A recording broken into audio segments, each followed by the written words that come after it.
Even so, I have to keep moving forward.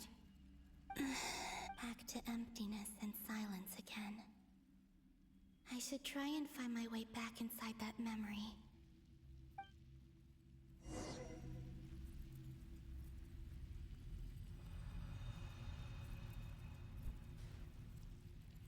I just want to say, this place looks so cool. Look at it. I think I'm gonna take some screenshots here. This place looks really cool. I wanted to go into the photo mode and take like a nice HUD-less picture, but guess not. So I'll just have to like Photoshop it or whatever.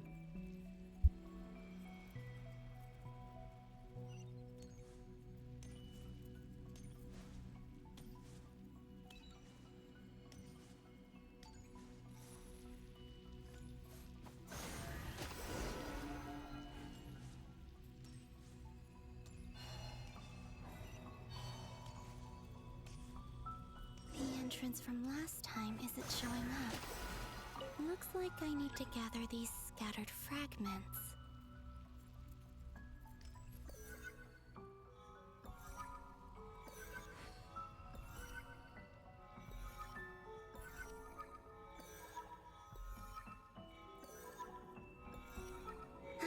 It worked! Hopefully I can stay inside for a bit longer this time.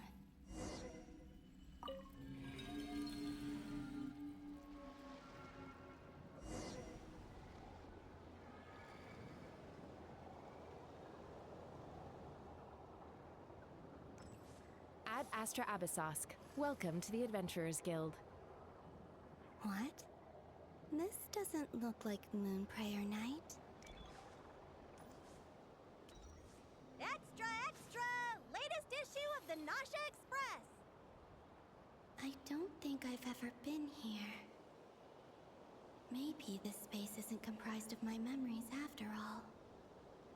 There aren't any festive decorations around.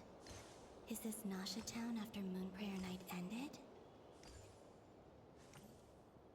Did Dotori's plan not affect the town?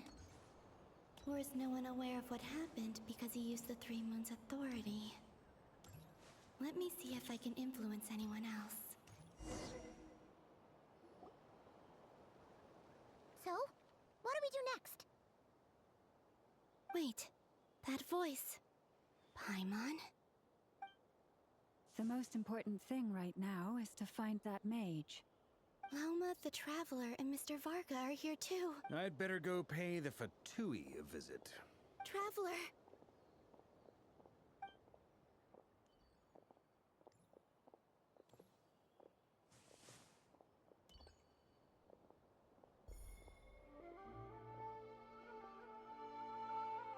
Huh? Columbina?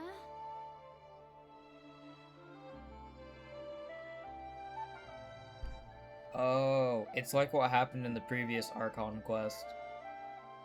Like when she disappeared. It's kind of cool. I made contact. It's me, Columbina. Huh? Traveler? Let's go! This is no time to be spacing out! Huh? Huh? Wait a moment. This has happened before. This is what happened when I disappeared.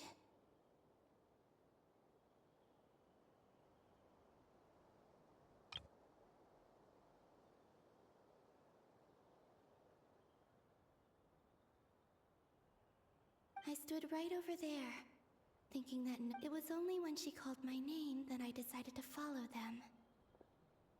But did she turn around? Is it really possible that from in here, if I keep following them, it's that gravity again?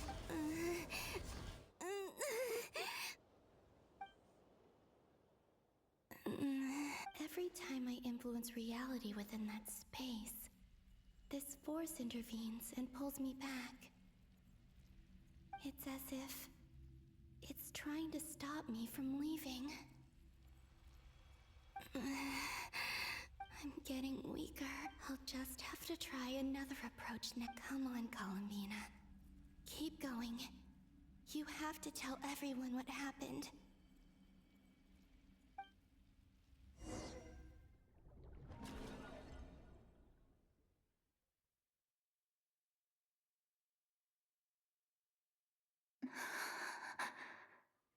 Suddenly, it feels strange. Look at you, standing so still in total silence. I almost didn't recognize you. Hello there, traveler. He seems to be in a good mood. Wait, what's that behind him? Ah, so you noticed. This is the completed Trilune. 2 primordial moon marrows and 1 artificial specimen. You are wary of it. Good. Maintain that reverence. You performed well in that recent battle. Brave and reckless as always. Doctor's voice actor, so good. They chose a really good voice actor. His voice fits so perfectly. Anyways, yeah, it's gonna be like minimal talking. I'll make little comments here and there, but I'll try and keep the talking to a minimum. Courage is the sign of a true hero, and impulsiveness is the hallmark of those who strive to advance. I say this not to belittle you. Most creatures are far more timid by comparison.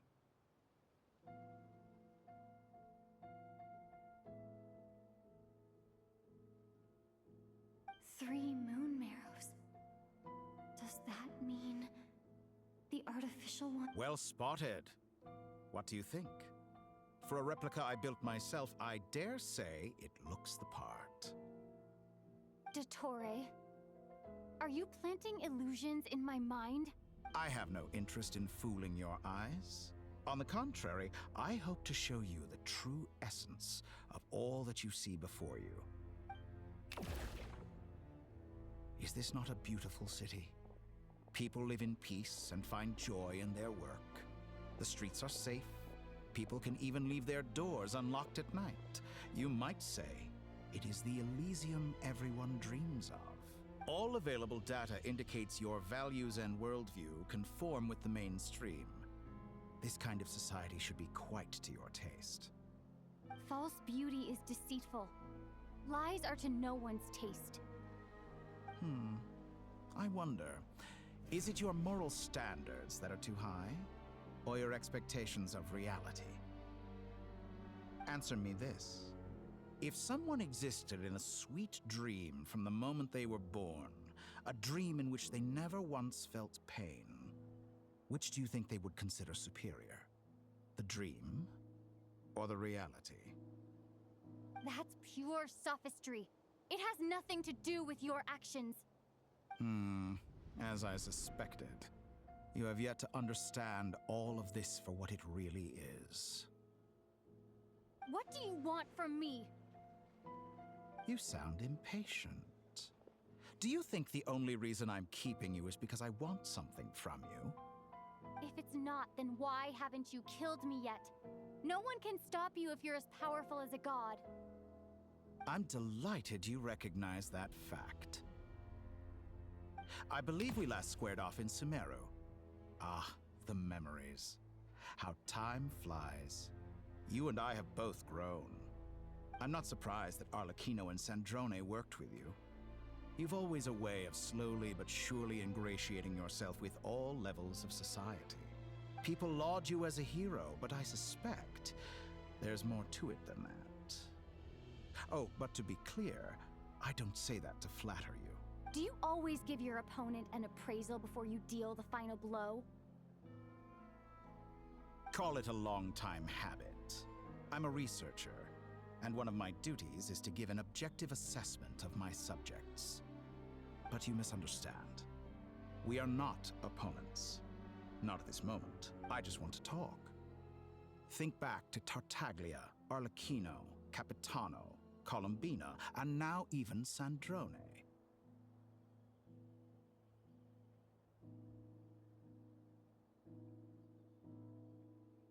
You've worked with each of them in the past. I believe you can work with me as well. What makes you so sure? Well, why not? Should the good associate only with the good and the bad befriend only the bad? I like to think we could have a more mature relationship than that. Surely you don't think all your relationships are grounded in friendship or shared ideals? People come together because it benefits them to do so. If you think of the people you admire, you must surely... Morality, ambition, dreams... People have plenty of words to embellish the nature of their relationships. But once you break free from those ethical frameworks, you will see that the only thing connecting the two of you is mutual benefit. And that is what I'd like to talk to you about. We're finally getting into it. He's probably been planning to kidnap me for a long time now. He has the authority of all 3 moons. I won't be able to gain the upper hand in a fight. Best if I pretend that I'm willing to negotiate for now.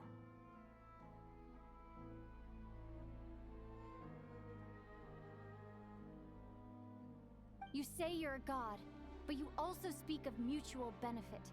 What could a god want that the 3 moons cannot provide? Excellent question. But before I answer, I would ask you the same thing. Gaining Columbina's allegiance was a rare and extraordinary feat. But the Moonmarrows are now in my hands, and I have the edge over her. For this artificial moon is not being rejected by Tevat. Her identity and lineage may have been a thing of glory in the old world. But they were also shackles that prevented her from ever integrating into Tevat.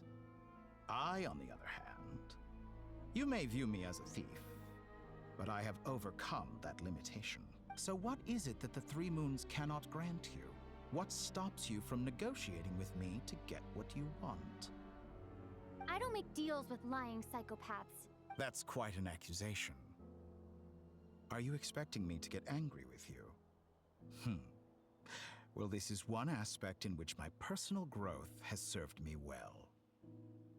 In the past, my less mature self might have been disappointed, perhaps even angry, over a small setback like this. Like when you and Lesser Lord Kusanali joined forces to oppose me, for example. But things are different now. Just as the rich do not quibble with the poor, I no longer find myself perturbed by these trivial affairs. Human relationships end with conflicts of emotions and interests.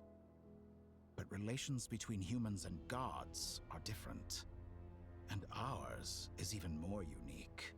I have ascended to the highest heights and laid claim to unprecedented horizons. And you were no ordinary person to begin with.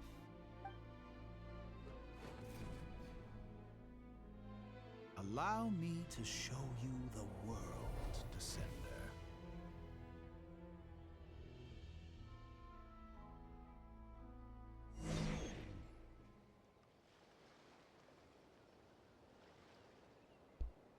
Are we gonna see something crazy? Stand, Please show us something walk, crazy. Jump, sit, and lie down. These are the most common of behaviors. Have you ever wondered why we were born following such laws? Who stipulated that we could not fly instead of walk?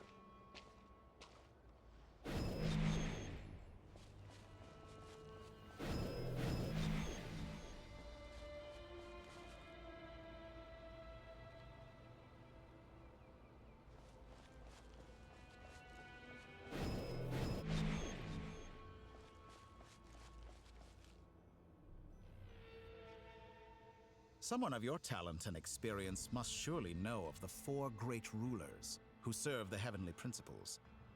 They govern life, death, time, and space. One wounded by a blade will die from blood loss or infection, and one who falls into a lake will drown in agony. The elderly wallow in solitude, and the solitary age faster. Eventually, new life is born, only to embark on the same path of suffering. These 4 divisions anchor the world and shackle those who live in it. But they themselves transcend its boundaries, squandering the power bestowed by the heavens. All who live yearn for equality, but unless the gods prostrate themselves and profess that they are mere servants of the living, equality can never exist. Who makes the rules we must live by? Who has the right to restrict us? The limits of the body can be rejected.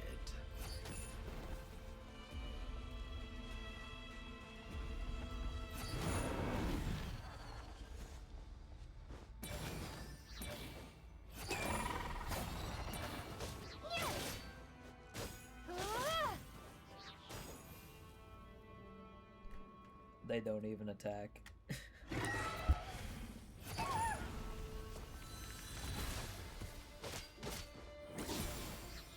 How does it feel to be among those with absolute power? You cannot conceive the extent to which your flesh hinders your mind and spirit.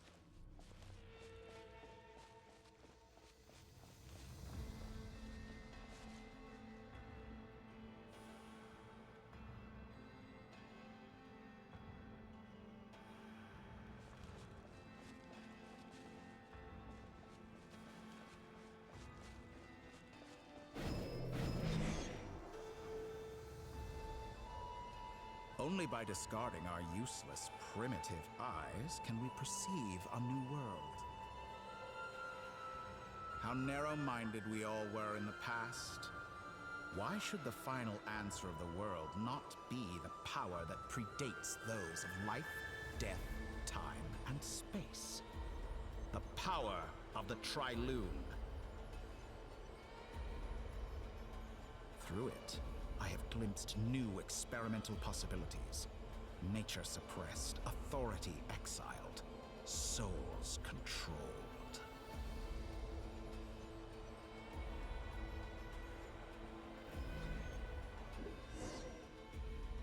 You know, I heard recently that a group of critics reviewed countless stories and drew an interesting conclusion. They found that it is more often than not the villains who strive tirelessly to push the boundaries of progress. In fact, long before this, someone voiced a similar idea in an academia editorial.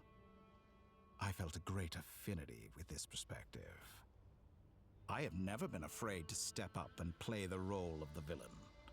Fanatics are trampled down for their transgressions, and those who transcend are rebuked for their audacity. And so, the majority of creatures are too timid to follow my lead. But all sacrifices made during my experiments have been worthwhile, as you can now see. I can offer you something new, something unique, precisely because I am a villain. Think about it. We are eternally bound through mutual interest. Can you truly say you would never turn to malice if it could give you the life you dream of? After all, what value do perfection and purity really have? They are fragile and feeble things. I say, better to be governed by a flawed humanity than a gnosis. The true seeker of knowledge is the villain who undergoes countless tribulations in pursuit of their goal. I'm sure many people have told you that you're different. Because I'm a descender? Exactly. Very clever. But what has that got to do with you? I do not conceal my wicked deeds, my selfish desires, or my greed. A true researcher must act as I do if they are to understand and speak of the truth. And yet, a knowledge seeker like myself will inevitably grow tired of studying Tevat beyond a point. You have traveled to all corners of the world and met many people. Along the way, there have been moments when you were misunderstood or even became a wanted criminal. And all the while, you have spent your days doing some of the most mundane jobs in the world. You fight and toil, claim minuscule rewards from my friend Pantalone, then you fight some more. winning some battles and losing others as your search goes on. And this cycle continues, with no end in sight. Surely you must sometimes grow weary of being stuck in this same loop day after day. We're completely different. I embrace everything that life throws at me. I am engaged in every step of my journey. How does that make us different? I too embrace what life brings, researching everything that interests me. Think of all the novel things I've managed to create, like the artificial moon marrow. Don't you see? As unique a specimen as she was, even Columbina is not irreplaceable. Take that back! She's gone because of your actions! I didn't say that to anger you. Though admittedly, I don't see what there is to be angry about. Anything Columbina could do for you, I can do better. I know what your ultimate goal is. You wish to walk the path your brother walked and seek answers from him at the end of that journey, don't you? Someone like you could never understand what it feels like to care about another person the way I care about him. Perhaps not. But that doesn't mean I can't help.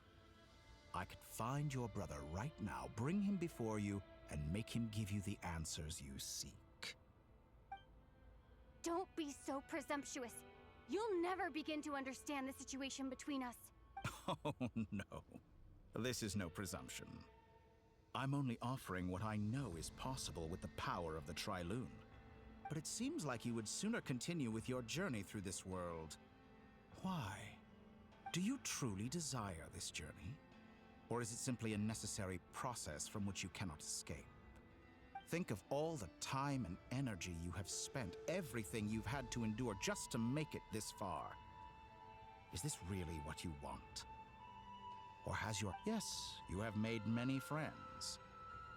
But do they ever spare a thought for the void in your heart and what it yearns for? What you want is not friends. It is family. But do they know this? I, on the other hand, am far more considerate. Join my experiment, and in return, I will bring your meaningless journey and all its struggles to an end. This is a malicious attempt to manipulate me. But at the same time, he's stating some very human truths. Of course, he's right about my predicament. How can I deny it? I have faced ungrateful strangers, never-ending troubles, an endless quest for answers. I want to see him. After everything I've been through, words can't describe wherever you are right now. Do you miss me too?